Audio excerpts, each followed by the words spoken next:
Well, the difficulties faced by the Conservatives have been thrown into sharp relief by a call from the party's former Foreign Secretary, Sir Malcolm Rifkind, for Tories in Scotland to consider voting Labour to keep the SNP out. Sir Malcolm joins us now. So, Sir Malcolm, what you want is tactical voting to save the Union. Well, I haven't actually called for people to vote Labour, but what I would certainly say is, as a Conservative, I do not want to see either Labour or Liberal Democrats losing their seats to the Scottish Nationalists for a very fundamental reason. Labour can do a lot of damage to the United Kingdom, including Scotland, but that damage can be reversed over a period of time. If the Nationalists get their way, then we break up the Union. That's irreversible.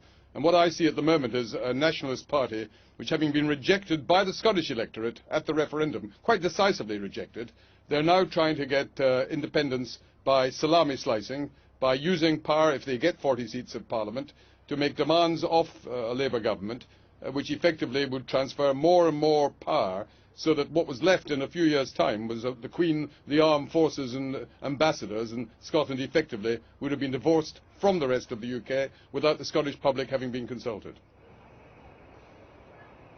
The problem is with that there is now presumably intense bitterness between Labour and the Conservatives because of the vicious attacks that we've had on the integrity of Labour by the Prime Minister and others.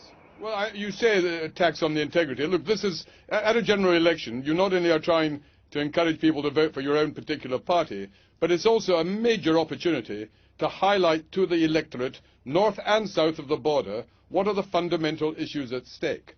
And nobody, I think, would seriously doubt that if you were to get the collapse of the Labour Party in Scotland, with a solid block of 30 or 40 nationalist MPs, the third largest party in the House of Commons, the Scottish nationalist tail wagging the United Kingdom dog. I mean, that is a profound historic change, and not to highlight the dangers inherent in that if the Labour Party, in order to get access to Downing Street, was to entertain some deal with the Nationalist Party. The Nationalists aren't just interested in a few concessions on policy here and there.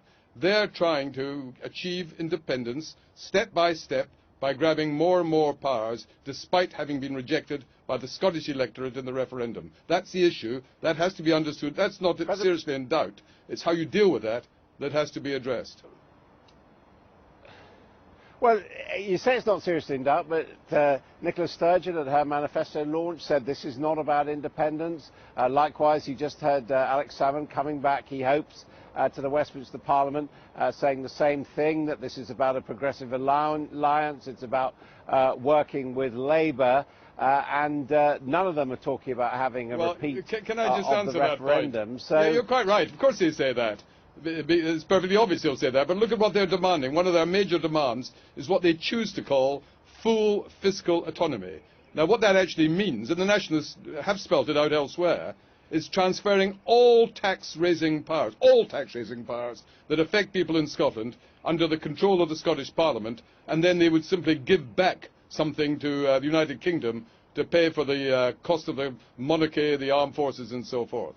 Now, that is a massive dismantlement of the United Kingdom as we know it, and that is what they have said is one of their major demands, alongside Trident and end to austerity. So that, I think, reveals the thinking behind the process. But on the other hand, they have watered down that demand in their manifesto. It's not something they're pressing at this stage. Well, you know, you can easily say two things that are inconsistent with each other, but you will have noticed that, I mean, I'm not criticising the Nationalists. I really am not. I mean, they are nationalists. They want the break-up of the United Kingdom. Having been rejected by the Scottish electorate, it's entirely logical for them to try to achieve it by different means, but to try to conceal the fact that this undermines all their tactics. Now, I don't blame them for doing that. What I would appeal to Mr. Miliband and his colleagues is not to be naive.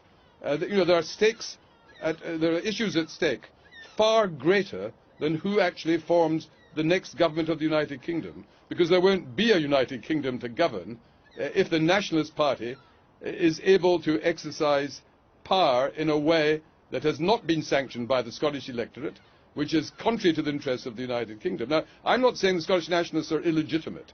if they are elected to the House of Commons. Of course, if they've been elected, they're as legitimate as any other member of Parliament, and they're entitled to make whatever demands they wish. That's not the point at stake. The issue is what kind of demands would the Labour Party accept? Because if the Labour Party don't accept any of these demands, then the Labour Party will never form a government. You cannot expect the Labour Party, having lost 30 or 40 seats in its Scottish stronghold, to have any chance of being the government without buying off the Nationalists, and the Nationalists will not be bought off unless some of their major demands, which will move us towards the breakup of the Union, are conceded. Sir Malcolm, thank you very much indeed. Lots